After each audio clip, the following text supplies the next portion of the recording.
Hey guys, can you hear me and can you see me?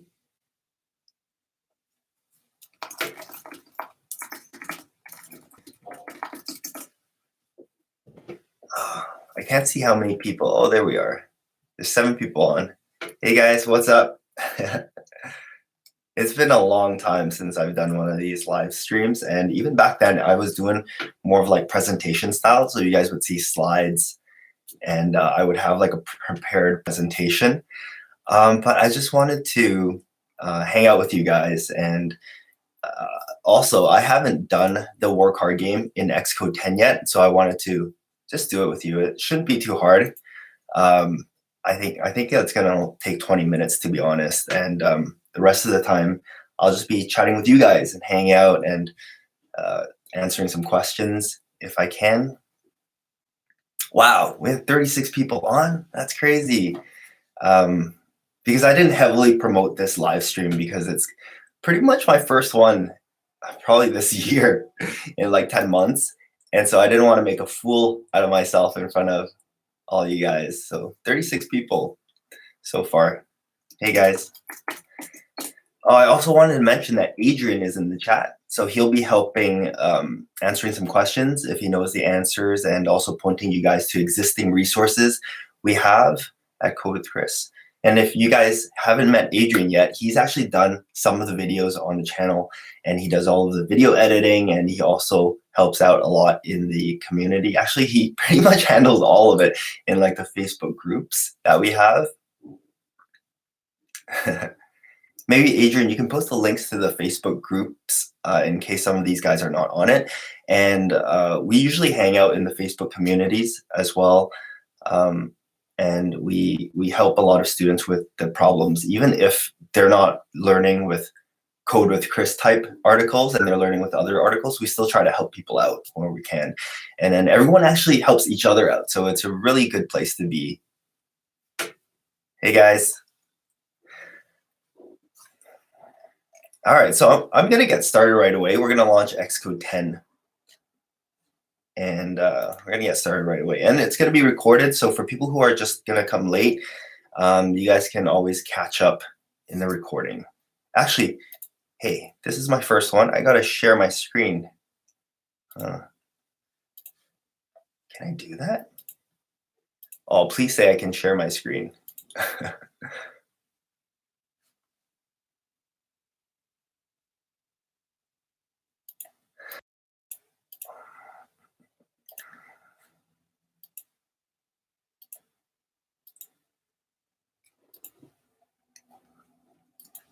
Oh, this is a huge fail on my part. I can't find a button to share my screen. And if we can't actually do this, if we can't share my screen and I can't show this, then we're just going to do a question answering session. But I think it'd be fairly stupid if I couldn't actually share my screen.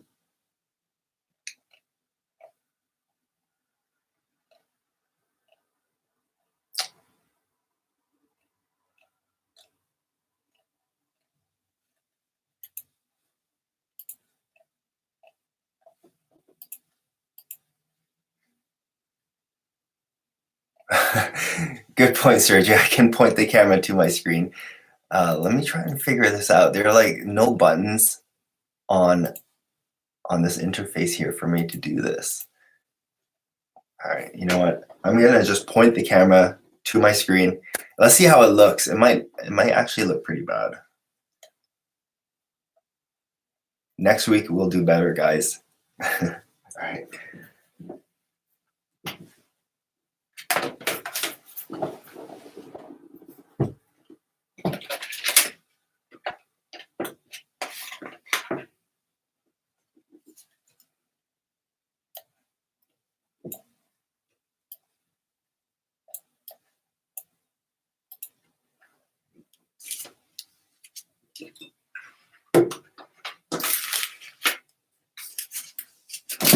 Ooh.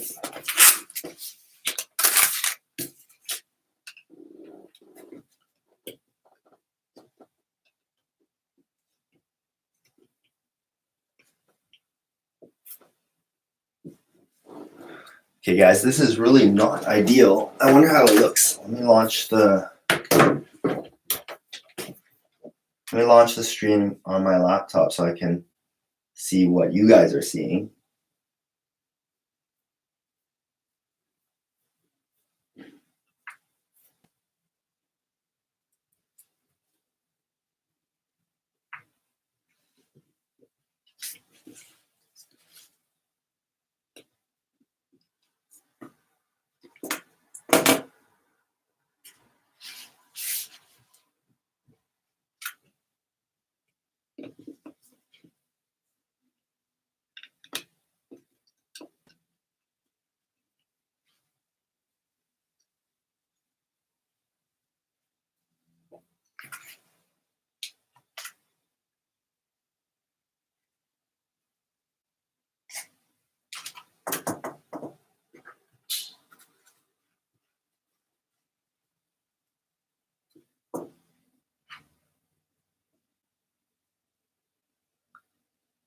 Okay, guys, I think this might be as good as we're gonna get.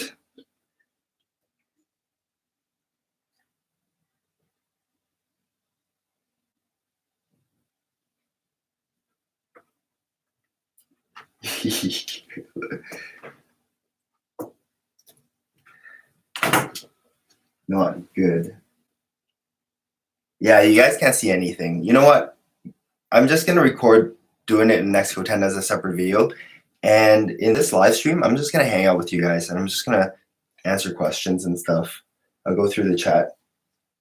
If you guys Google and you guys can find out how to share your screen through a YouTube live stream, because I honestly see no buttons on the screen for me to do this. And it seems really stupid and odd to me. I don't think that's right. I think I'm just missing something, actually.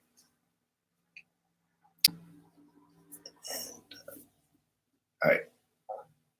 Just going to hang out with you guys.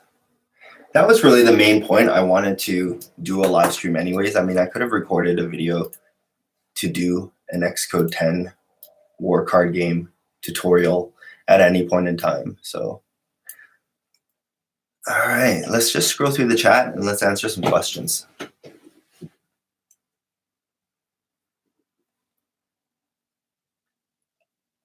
Okay, so Jadson asks, which design pattern do you use? And to be honest, I haven't developed like professional apps in a long time. Back when I was in software consulting, we just used MVC. And I think back then they didn't have a lot of the newer patterns that I'm hearing about these days, like Viper and MVVM and stuff like that. Yeah, so those are the ones that you're mentioning too. And so to be honest, the type of stuff that I've been building has mostly been like small demos, and so it hasn't really mattered that much. So I've still been using MVC, but if you were building like enterprise type of application, then I'm sure you can consider the other types of design patterns. And I'm not too familiar with them, unfortunately.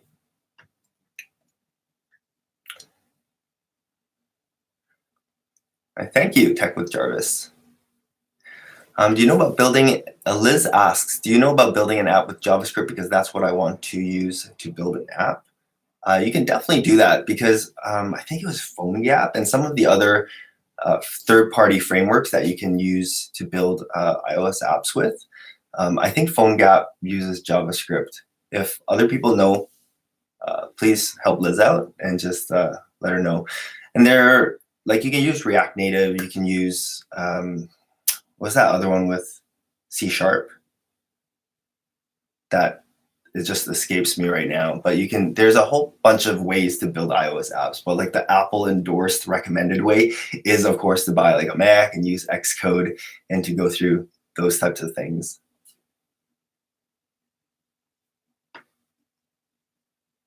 Okay, so Kay, that's right. React Native Electron. Actually, I haven't heard of that framework before.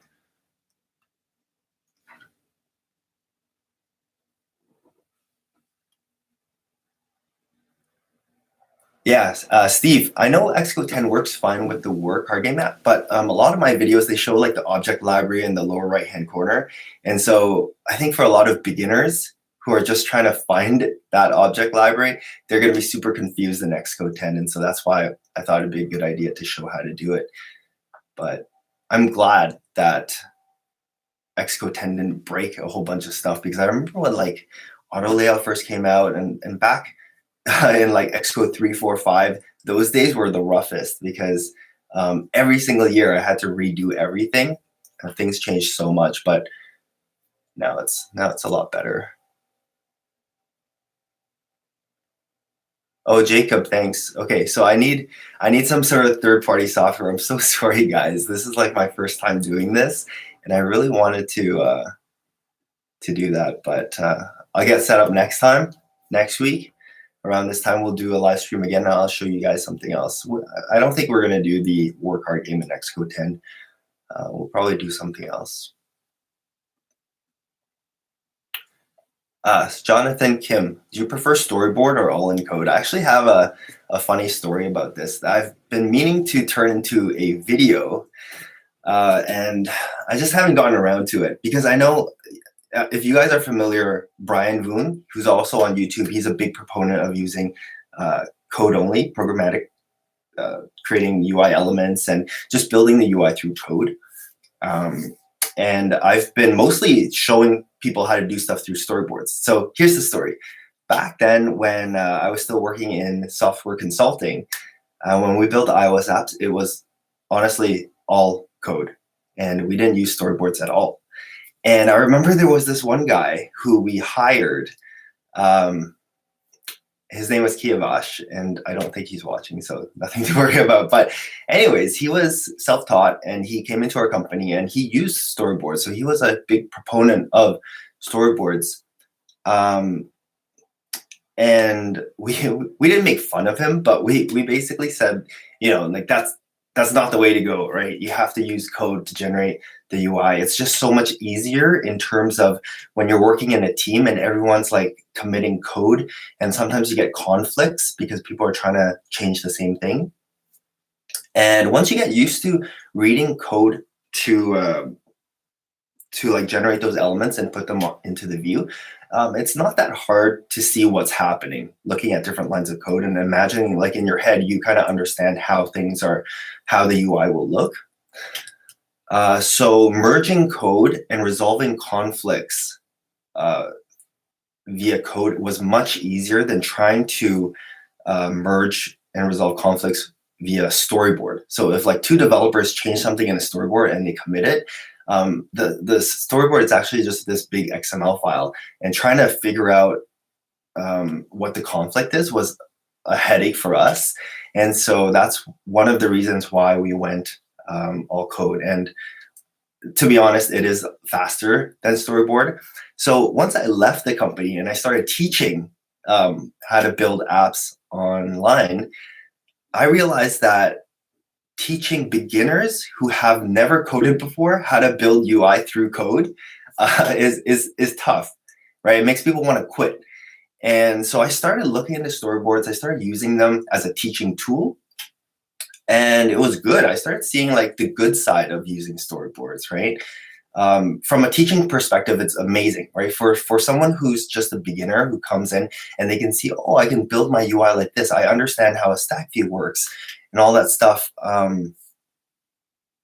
It gets them excited, right? It gets them to want to learn more. And I feel like the natural progression is like eventually, as you get more experienced, and then you're working your way into becoming like working at a professional company where you're doing this for a living, then by that point in time, you will probably just be so familiar with building UI through code anyways. But starting out, I do recommend that you use storyboards, and Apple does too. And their beginner walkthroughs and tutorials, they always like use the storyboard.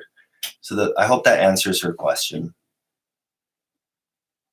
I guess it kind of doesn't. Personally now, so at this point in time, if I were to build my personal app, I've gotten so used to doing just like using the storyboard that I think I would do like a hybrid approach. So if there are elements on the screen that are kind of like permanent and stationary, I would just put those elements into the storyboard. But then for like dynamic elements, if I'm like pulling data through a feed and generating like little cards or news articles or whatever, I might use code to generate those and then put them into the view.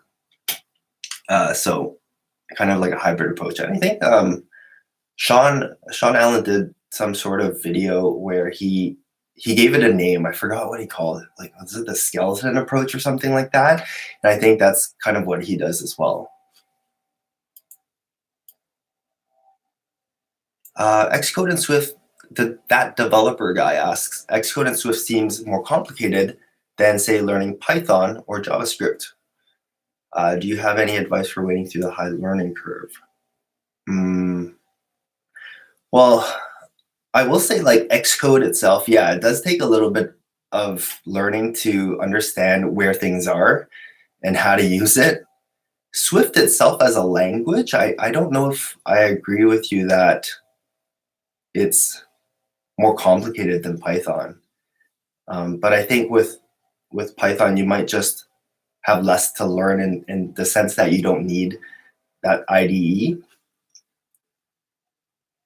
For advice, there's so many beginner resources out there for Xcode and Swift. I think it's just, as with anything, like the more you're in Xcode, the more you're like writing code, the more familiar it's going to get. So I think a lot of people, tell me if I'm wrong, guys, a lot of people, they watch videos or they read books, but then when it comes to actually starting to code, that's another story, right? It's a little tougher to start doing that and making mistakes, because some of you guys may have heard, but my own story for learning iOS, I failed that way too. Like, I read a book front to back, and keep in mind, like, I knew other programming languages, so I'm coming from a programming background, right?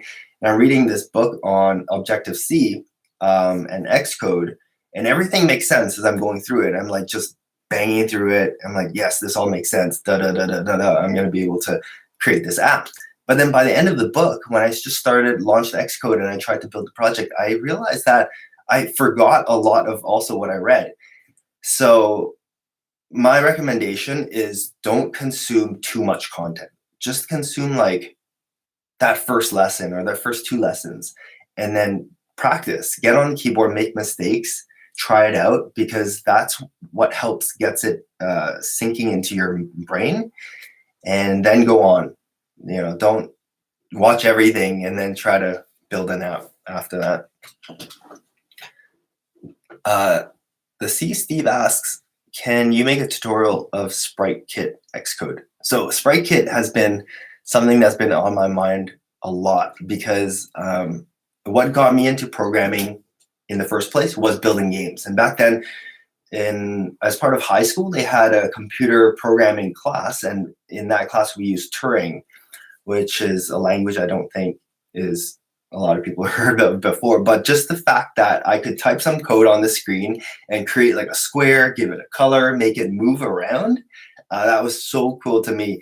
And I was trying to create stuff that was pretty complicated, like chess.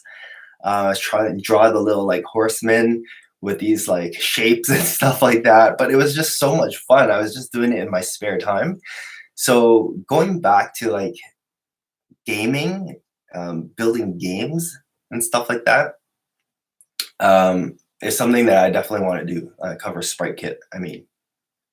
And SpriteKit seems like such a natural progression from teaching app development already. But personally, if I were really serious about building games, I would probably invest my time into learning Unity. That's just for the fact that that's what the standard is, right? For industry, like industry standard.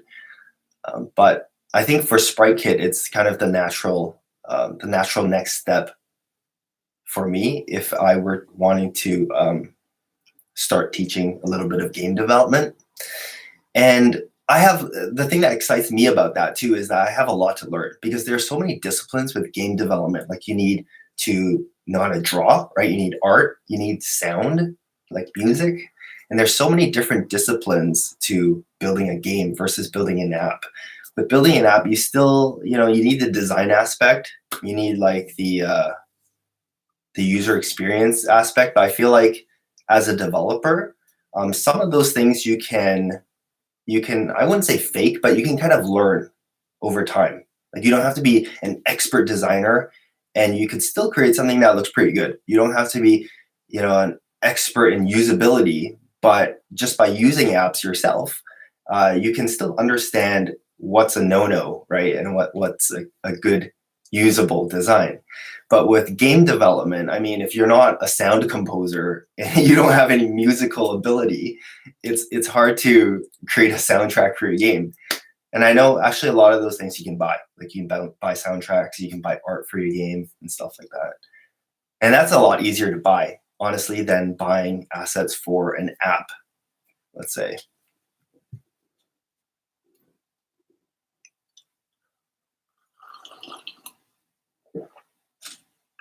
Oh yes, this is, if you guys notice, it's a Pooh Bear cup. You don't judge. This cup is really old. Actually, this cup was my girlfriend's cup back then, but now my wife, and she somehow hates it now, and so I use it. I like it because it's a big mug. All right, what have we got here? I see some links for the live stream computer screen, so I'll take a look at those. Thank you, Kay. I'll take a look at those after. I can't believe I'm so unprepared.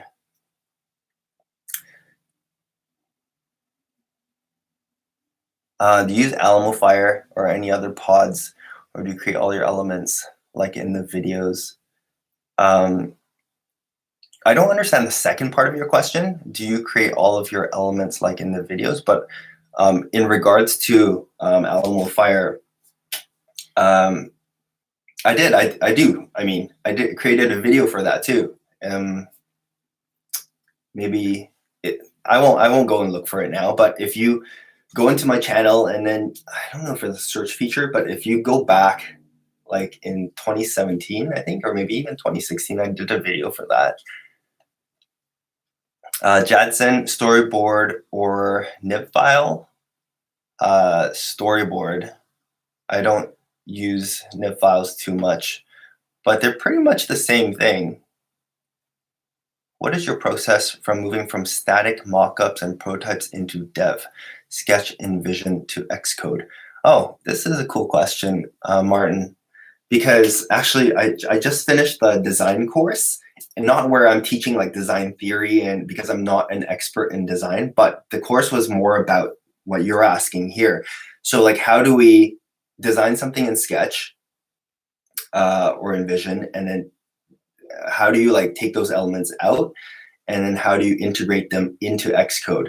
So I will show you guys through the YouTube channel parts of doing that over time, because my plan for the channel is to build apps together, and so you're going to be seeing that end-to-end process. So this is a little like preview for next week or a couple of weeks later, where I will be coming up with an idea with you guys. I have a couple ideas, and then we will together be fleshing the idea out and turning it into wireframes, and then going through the design process, and then building it out in Xcode, integrating those graphics and stuff like that. So I think that not many people are doing that on YouTube, and I feel like that would be the most helpful thing, right? I'm cool with doing one-off tutorials and all of that, but I feel like the complete app process would be amazing. And I want to do this like once a month. So every month we can pump out an app and we can publish it together. I actually want to publish it to the App Store together. I feel like it's ambitious, I know, but I think we can do it, because I'm not going to be trying to boil the ocean. I'm not going to be trying to create like a super duper complicated app. But anyways, I've gone off on a tangent. Martin, to answer your question, yeah, so it's designing the app design in Sketch is one thing, right? And that takes a little bit of learning how to use Sketch, for example, or InVision, and having a little bit of that creativity. I think what really helps is looking at designs, existing app designs on Pinterest or Dribble or stuff like that, and then taking elements that you like and trying to recreate it. And over time, you're going to be able to have more originality and more creativity. But at first, when you're like staring at a blank canvas and you don't know what looks good, my advice would just be to look at other designs that you think look, in your opinion, look good, and try to recreate some of those elements, pull different elements that you like into your own design. So once you've created your app design, the next step is not just to export everything, every single element as images, because there are a lot of elements that you can style programmatically in code. And I would recommend to do that over loading up images, because that's more of a performance hit. So things like buttons, if there's just like solid colors with rounded corners and like a fancy font or something like that, that's all you can do through code. So you don't need to create an image, graphic image for your button. And then also the other the other knowledge that you need inside Xcode is how different user interface elements work. For example, styling a button is very different from like styling a table view header or a table view cell. And that's different from styling like a slider or something like that. And so through time, you will learn how to style these different elements, and then it gets easier and easier and easier.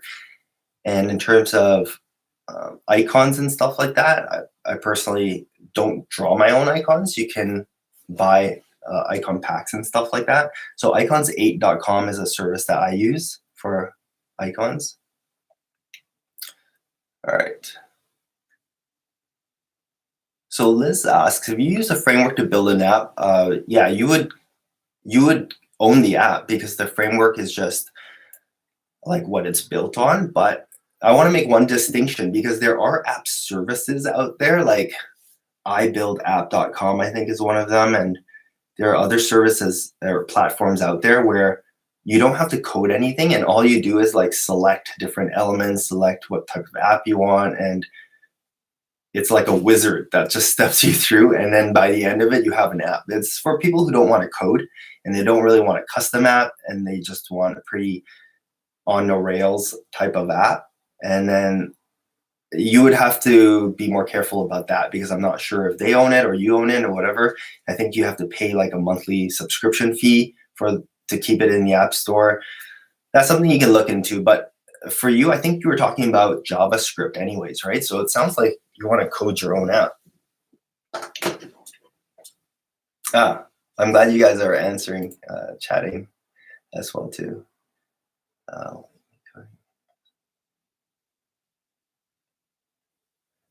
Steve, so Swift code right now, yeah, you can use it on other platforms. There are some server-side platforms that you can use it on, like Vapor, excuse me. But I think Swift is just right now still primarily used on iOS. And I think there are some things people did on exploring using Swift on Android, but I'm not too sure about that, because after all, it is open source. Thank you, Pravin. You're awesome too. How can I make an audio wave view while recording like the one on Apple? Oh, I know what you're talking about. Like when you're recording something and there's like a little wave thing. I'm not actually sure how to do that, but try Google. I might look into that in the future. Maybe someone's done a tutorial on it.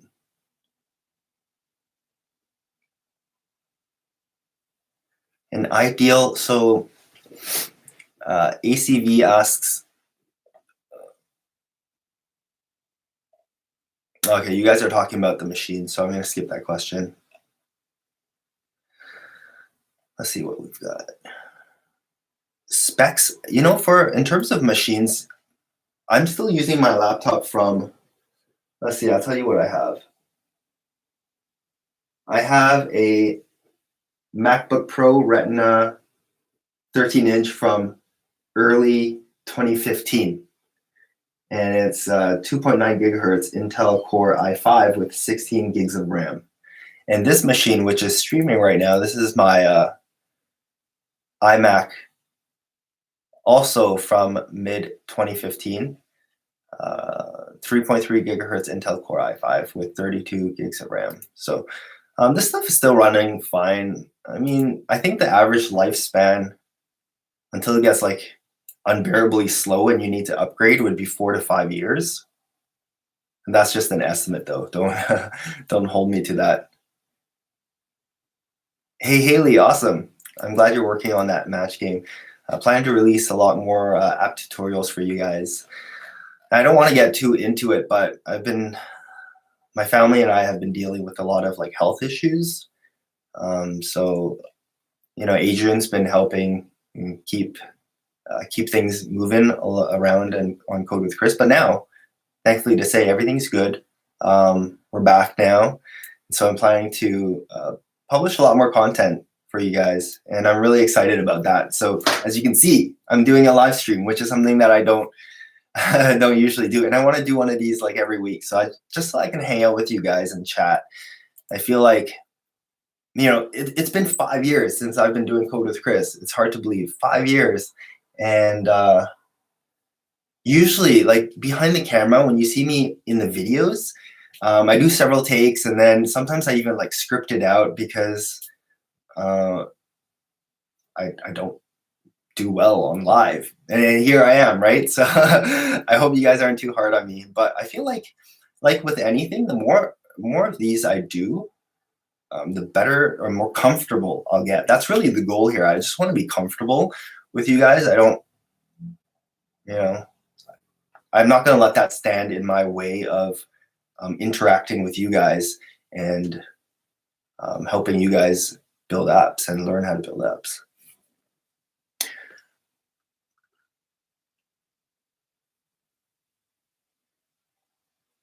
Carl Warren asks, is there an advantage to using the pin button to assign constraints versus dragging and dropping constraints with the right mouse button?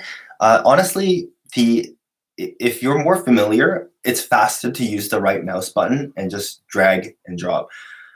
The pin button is just, when I do tutorials, it's easier to demonstrate that so that, there's no extra hold down command or like hold down control and then drag it and then hold down command to like multi-select a couple of things, and that's harder to show through the screen. And so when you're watching my tutorials, I'm always like clicking that pin button to bring up that menu, and it's visual, right? So you can see all of these things. It's a lot easier. But as you get more familiar with it, I would just do whatever's faster for you. There's no difference, to answer your question.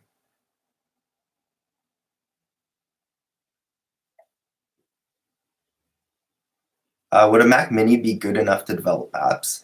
Yes, definitely. It's still worth becoming an iOS engineer for a job? I think so. I think the platform's going fine. I mean, you guys are here, right? You guys are obviously interested in building iOS apps. Try looking at job postings around your area or Glassdoor and stuff like that. I think it's still in demand. But obviously, I think if you want like a bulletproof job platform, I mean, it's probably web development, because that's probably never going to go away. But to be honest with you, in this industry and technology, you're always learning something new. Like iOS wasn't my first thing either, right? I was doing ASP.NET. I remember like websites, web apps with ASP.NET, and then I learned. Excuse me, I'm a little bit sick. I even touched into Flash, Flex. I did like Microsoft came out with these big touch tables, the Microsoft Surface. Did that. That was using like WPF. So as your career evolves, you're going to be learning all sorts of different platforms, technologies, and so I don't think there's a bulletproof thing. And the thing is, if you pigeonhole yourself and be like, oh, I'm only going to do iOS, and that's all I want to do, which is great for when there are lots of work for that, right? But when there comes a time when there isn't, then you're not going to be as flexible, maybe, and because these platforms, they're always evolving, and if you're not keeping up and you're not learning new things along with it, then you're kind of going to be left in the dust.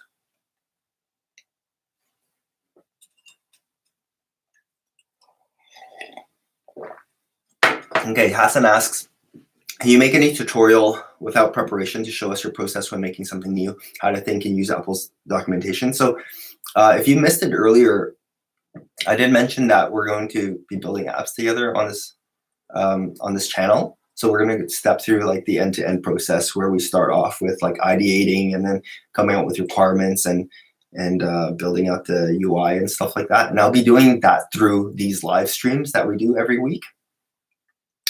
Unfortunately, there's only like 4 weeks a month, and I want to publish an app by the end of the month. So I might have to do some through videos. But you guys will still be able to see a lot of the process. Hi, Ricky. Thanks, Haley. Can you tell me a good source for iOS interview questions? To be honest, I think Sean Allen's also on YouTube would be good for that because he was actually going through iOS interviews. And so he has a good book to recommend too. I forget what it's called. You can buy it on Amazon. It's like the book he has in his YouTube background and stuff. You can see it like on his shelf when he records videos. So he's the guy to go if you want to go through the interview process. And another guy, Wayne something. I don't, Adrian, you might remember, but we did Wayne Bishop. Yeah, I think he has a consultation where he can do a mock interview with you. So if you want to practice doing interviews, so you could do that for him. Oh, good. Vic just confirmed that he's using a Mac Mini, and that's fine. Watching from the Philippines. Hey, Josh. Nice to see you. Haley. My voice is actually a lot lower than it usually is. People say I have a high voice because I'm kind of sick, so my voice is a little low. Thanks for your tutorials. Dave asks, where can I learn how to write code to write apps that interface with the iPhone telephone, audio recording and video recording to build apps that screen telephone calls, record and playback audio? So the iOS SDK has different frameworks where you can interact with like the contacts list, making phone calls, sending SMS messages, and recording audio and recording video. But I think from your question, what you're trying to do is you want the app to screen the telephone call, like basically like intercept a telephone call. I don't know if it can do that. I don't know if the SDK will have the ability for you to do that because it's not as open as, say, like Android, for example, where I know you can do a lot more with the system. So you're just going to have to dig through the documentation on iOS. They have a section on the phone, like calling, so you can dig through that. But I'm pretty sure you wouldn't be able to have your app intercept telephone calls and decide what to do with them, if that's what you're referring to, if I'm understanding you correctly. Hey, Navansh, you said you studied Java programming. Do you think I can understand Swift better? I think so, yeah. I studied Java in school too. That's what we learned. We learned C++ and Java, and I feel like those were really good foundations for learning additional stuff. Jacob, if it were not for you, I don't think I would know how to make apps. Videos are very helpful. Thank you so much, Jacob. I'm honestly so thankful for you guys because without you guys, this channel wouldn't be here.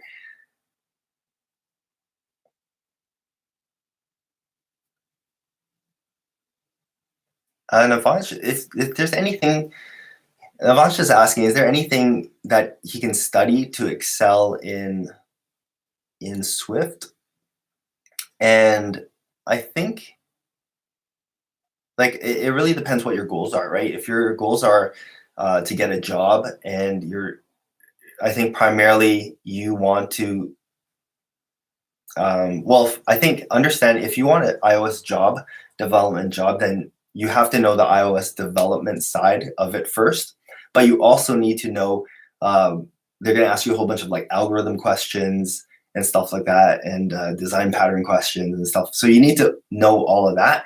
But if your goal is to, like, let's say I want to build an app because I've always dreamed about having this app in the App Store, and I think a lot of people would be uh, find it really useful, then you don't need to know as much of the theory, like computer science type stuff, and you can just focus on app building, which is pretty much like UI kit, Xcode, Swift, and you don't need to be as concerned with doing things the right way or the best way, because there's always going to be better ways. Like I don't think perfection is attainable.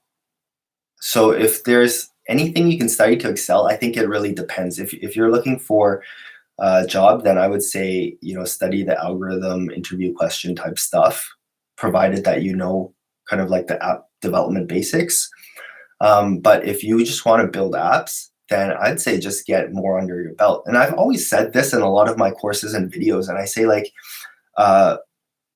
just because you've gone through, let's say, my course where we build 4 apps together, doesn't make you suddenly like a know-it-all and you can build any app you want, right?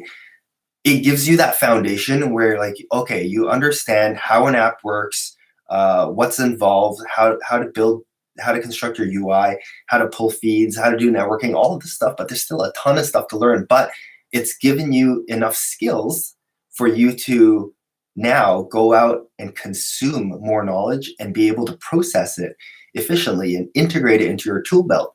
And also things with, how do I architect my app, right? That comes with doing more apps. You can't read a book on app architecture and suddenly become an expert at it, right? Because an app is so flexible. There's so many different types of apps, and if you're doing consulting, someone can ask you to do anything. There's never going to be like a handful of patterns or app architectures that if you master, then that's all you need to know, right? So my point is, just if your goal is to build your own app, then I think to begin with, once you get the basics down, is just to do more demos and do more tutorials and get the hours in. The more types of apps that you see from different people, not just like Code with Chris, right? Like from other people, the more you expose yourself to, the more experience you'll get. And so when it comes time to build your own app, you're going to be like, oh, I saw that. I remember doing that from this tutorial. I remember doing that in this demo that I built. And then you can start to like incorporate all of these elements and come up with your own stuff, right? Almost like if you're a chef, if you're like a cook, you might start by following other people's recipes. But once you've developed enough skills and you understand enough about like taste and flavor and all of that stuff and how different flavors interact with each other, then you can start coming up with your own cuisines and dishes. All right. It sucks that you need a Mac to develop apps. VMware and Hackintoshes are not the same. Yeah, I agree with you, man. I agree with you. I think a lot of people are hung up on this, and it almost makes me want to do a video on using something like VMware or Hackintosh or Mac and Cloud or something, or maybe even showing like another framework, like some of you guys have been talking about, Liz, using other frameworks that maybe work on PC to build apps. I don't know if you guys would be interested. Let me know if you are, and then I might kind of like broaden my horizons and start dabbling in those types of frameworks that are more PC friendly and doing tutorials on those.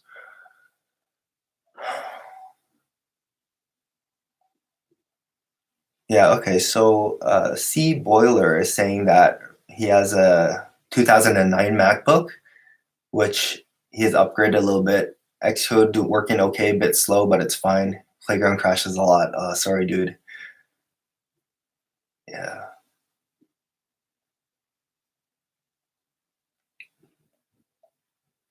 Berliner Mauer, sorry if I mispronounced that, asked, what's the easiest way to animate a table view bottom up like in the maps view?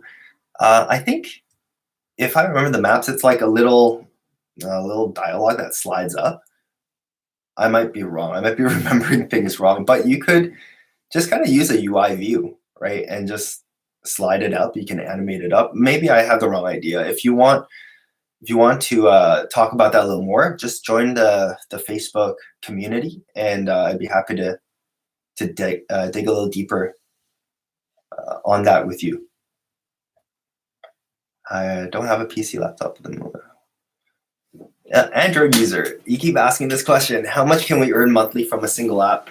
I think that's a really strange question because those apps that companies build, like Clash of Clans or Tinder, for example, they probably make a ton of money, right? But I'll be honest with you, right? As an indie developer, I don't think that many of your apps are hits. I think as an indie developer, you'll probably be building a lot of apps, and you might get like one viral hit. Or if I were to do this personally, and if my goal were to make money in the App Store, I wouldn't be trying to come up with like the single great idea that no one has ever thought about before, that everyone's going to find super useful and it's going to catch on and it's going to make a ton of money. No, that wouldn't be how I would do it. I would basically focus on content. So, for example, right now my kid is 4 years old. Her name is Zoe, and she's learning phonetics. And she gets these workbooks home from school where she has these exercises to do.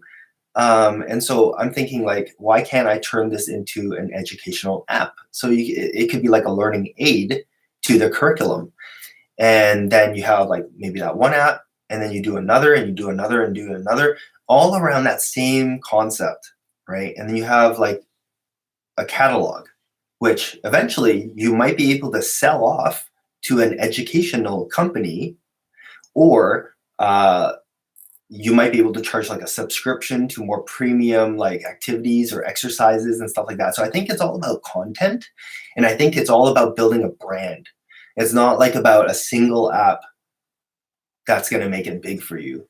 I think, it's possible. I'm not going to say it's impossible, but I think it's a lot harder to do it that way.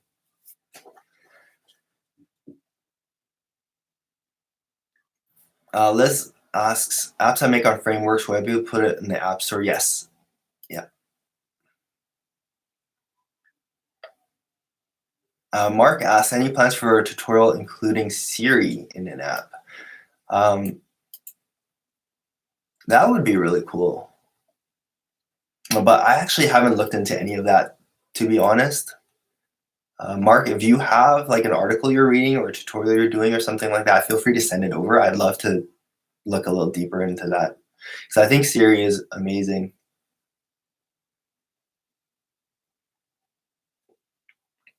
Jacob asks, he wants to make an app for his wife, but he can't get it on her phone without having to publish it in the App Store. Well, you can just like load it up on her device, but yeah, like you can do that, but you still need a developer program membership. Otherwise, it's going to expire in 7 days, because it's just for testing purposes. So everyone can load it on their device, and it just fails to open in 7 days unless you have a developer membership, and then you can actually get a provisioning profile for the app, which will last longer.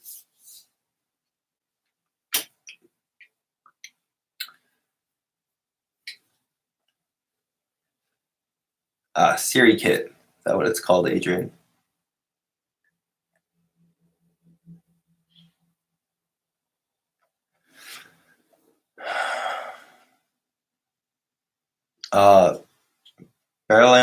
Berliner, Core NFC. I haven't looked into any NFC stuff, unfortunately. So I think you probably know more than me in that regard. Yash, when are you gonna start building a game? I'm so sorry. I'm so sorry, dude. I couldn't figure out how to show my screen. I'm such a noob. So I said, what I'm gonna do instead is just answer questions with you guys and hang out and chat with you guys, and I'll do the Xcode 10 war card game video as a separate like standalone video, and I'll just publish on channel. But I'm gonna figure out showing my screen in a live stream. and then we can do that.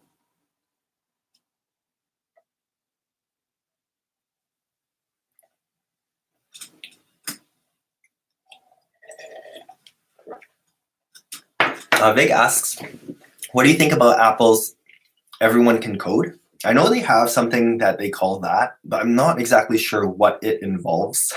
I know they have the Playgrounds app, um, which is great for learning.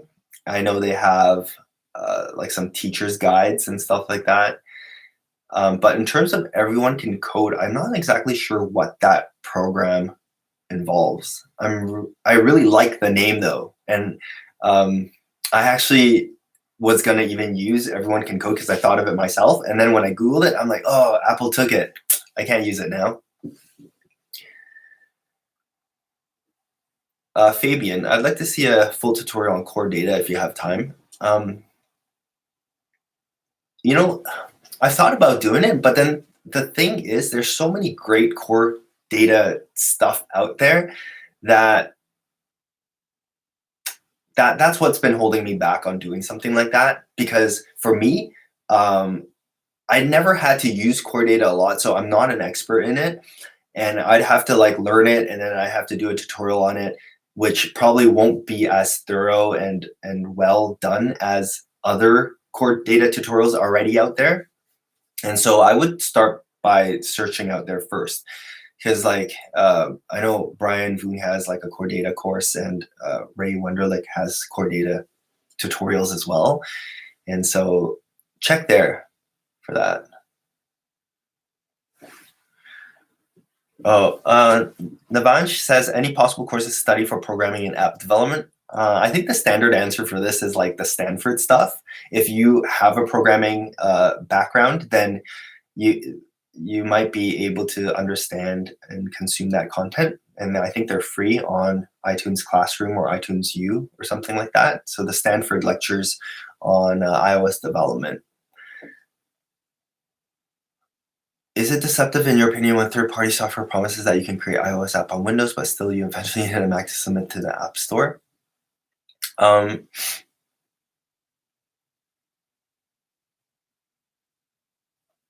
I don't think you need a Mac to submit to the App Store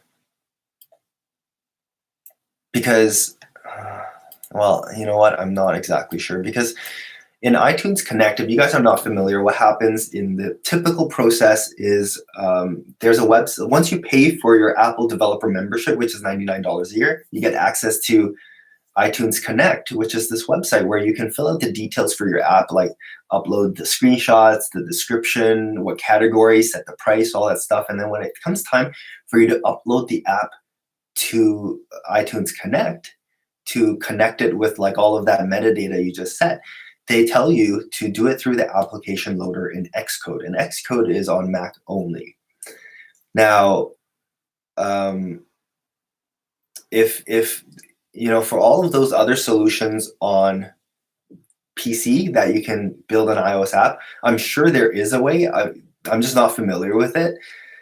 But if you could not submit apps that you build on Windows, you know, through those third-party frameworks, then I don't think anybody would use it. And I just don't know how you would do it. I still think you have to pay the $99 a year for the Apple developer membership, but I think there's another way that you can get that app bundle to iTunes Connect aside from using Xcode, which is, like you said, Mac only. Okay.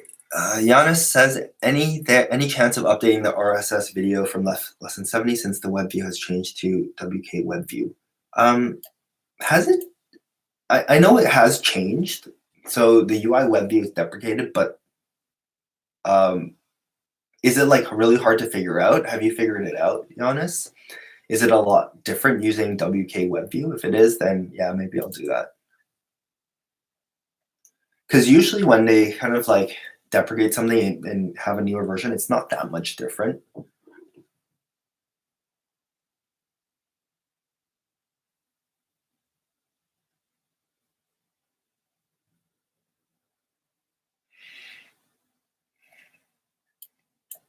Satyam asks, will frameworks like Flutter, React, or Angular ultimately overpower the app development market? If we can build hybrid apps, why go for iOS? And I think this is a very, very interesting debate. I'm interested to see where things will go as well. But as it stands right now, I think that um, a lot of companies, like big companies who have the money, um, they still build natively for like Android and iOS separately. And this argument has been in existence for a long time. Like we're talking over 7 years ago. Like back then they had Accelerator, and I think Accelerator is still there, and then they have PhoneGap and stuff. And we were doing software consulting. And our clients would always be like, why am I paying you guys, like 50K to build this app for us natively, and then paying like another 50K to build it on Windows Phone back then or Android or whatever, when we could use something like a cross-platform solution, like hybrid solution, and build it once and deploy it to both platforms. And back then, the easy answer was that because it was different, like you just couldn't do the stuff you could do when you built a native app. It wasn't as fast. It wasn't as like there were bugs with those frameworks, third-party frameworks and stuff like that. And iOS changes every year. So when like the SDK changes, if that third-party framework didn't like catch up and kind of like update their own framework, then it would just then you would be out of luck. So that your business, your app would be dependent on this third party updating their framework for the latest iOS. So that was like the answer back then. That was the consideration. These days, I haven't kept up with it. I'm not sure if the decision is as clear cut as it used to be. So I don't have an answer for you. I'm kind of waiting to see as well.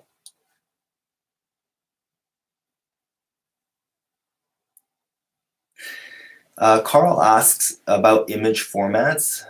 So it used to be just PNG, so I was just used to using PNG, but I think these days you can also use JPEG and PDF. Excuse me. I'm not sure about bitmap and GIF files.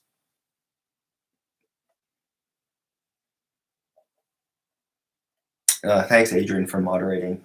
Thank you. Emmer asks, will you write some code today? I'm waiting for it. I'm sorry, I couldn't figure out, like I didn't prepare to share my screen. And so I thought it would just be like a button where I can share screen, because when you do a Google Hangout, that's how it works, right? There's a button on your screen and you can just share your screen with everyone.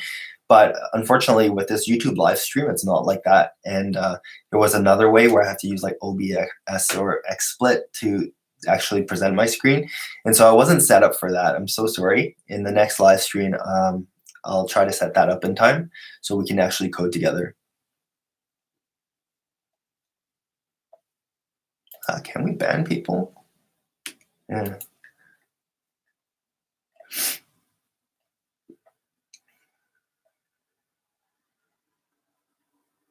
Navansh, you can wait with Swift. I'm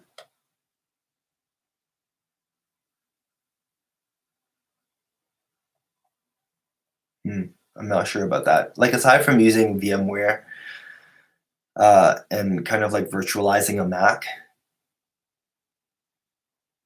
Yeah, we have a link. We have an article that we wrote on some Windows solutions, but it just might not be using Swift. That's all I'm saying. Okay, so it looks like I'm all caught up with the questions. Do you guys have any more questions? If not, then we're gonna hang out at the same time. It's about an hour mark right now. We'll hang out at the same time. I'm thinking the same time next week. And at that time, I'm hoping to be more prepared to show you guys actually some code. And we can also do questions. And you guys too, also let me know through the comments, or let me know now, kind of like, do you appreciate more of like this question, live stream, answering Q&A type of format? Or you prefer to look at some code for me to show you guys something live? Let me know. Please do a video on how to contribute to open source projects on iOS. Okay, we do have a list of requests and content ideas like that, so I'll write that down.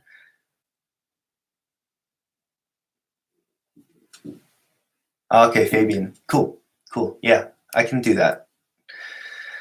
I can do that. That would be good to have. Oh, thanks, Carl. Thanks for joining too. You know, it's not just, you know, like I'm here, I'm talking to you guys, but it's also your time, right? Your time sitting here watching me and listening to me. And when I'm not answering your question, you're just listening. Hopefully, you're getting something out of listening to other people's questions and answers as well. And I'm so glad that glad that you guys joined, because I think out of all the live streams I've done, this is actually like my biggest one. 32 people. I think it'll grow. If I do this every week, there'll be more and more people coming. I hope you guys return next week.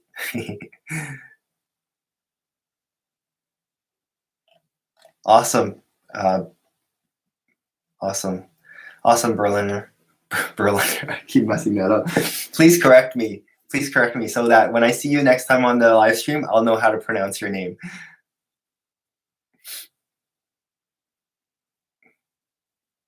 Thanks, Haley. Thanks, guys. Thanks, Arturo. I'll see you guys next time, all right? Take care. I'll see you guys next time. Bye for now.